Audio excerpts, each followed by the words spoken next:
Todo governo está nas mãos de Deus. O Senhor não perdeu o controle de nada. Em Daniel capítulo 4, nós vemos o rei Nabucodonosor, que chegou num lugar alto, conquistou muitas nações e ele chegou ao ponto de achar que tinha sido por causa dele.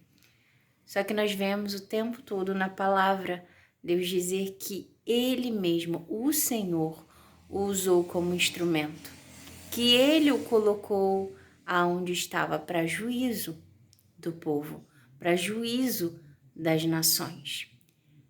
Nós precisamos entender que nada acontece sem a permissão de Deus. E quando Nabucodonosor deixou o orgulho entrar no coração, ele teve uma queda, como a palavra diz em Daniel capítulo 4, a interpretação do sonho dele.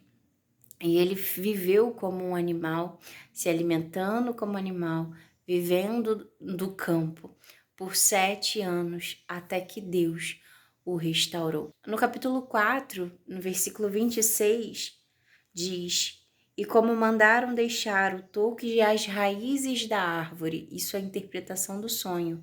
No sonho, a árvore frondosa foi derrubada, mas foi deixado o toco e as raízes da árvore. Então, como mandaram deixar o toco e as raízes da árvore, teu reino será garantido depois de teres sabido que os céus governam. Depois que ele entendesse que os céus governam, que Deus governa, ele estaria garantido novamente no reino.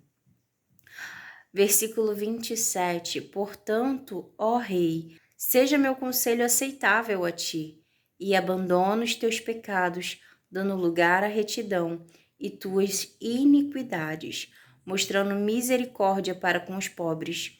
Talvez se possa prolongar tua tranquilidade. Nós precisamos ouvir quando o Senhor nos dá um alerta, quando o Senhor nos dá uma mensagem. Obedecer, largar o pecado, largar a iniquidade. Nabucodonosor, ele não obedeceu, ele realmente deixou o orgulho entrar. E chegou o dia que ele falou, de todo o reino dele, como ele tinha conquistado. E ele enlouqueceu e viveu no campo, como a palavra diz. E ele teve que se alimentar da grama e viver como um animal.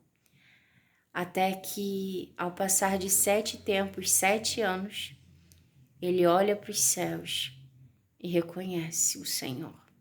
Reconhece que não foi ele, mas foi o Senhor. No versículo 37, para encerrar, diz: "Agora eu, Nabucodonosor, louvo, exalto e honro o Rei do céu, cujas obras são todas verdades, e cujos caminhos são juízo, e aos que andam na soberba, ele pode humilhar." Deus, ele pode humilhar aqueles que estão na soberba, aqueles que são orgulhosos. Deus faz cair de posição aqueles que têm posição de honra. E da mesma maneira, Deus pode levantar humildes de coração. O governo está nas mãos de Deus. Assim como Daniel, eu faço o convite: arrependam-se. Arrependam-se, porque o Senhor, ele pode voltar atrás na palavra de juízo. Ele pode derramar da graça e da misericórdia. O Senhor não tem prazer na morte de um ímpio. O Senhor não tem prazer em derramar da ira dele. Antes, ele quer que o ímpio se arrependa e tenha vida. Se arrependa enquanto há tempo. Ouça o Senhor.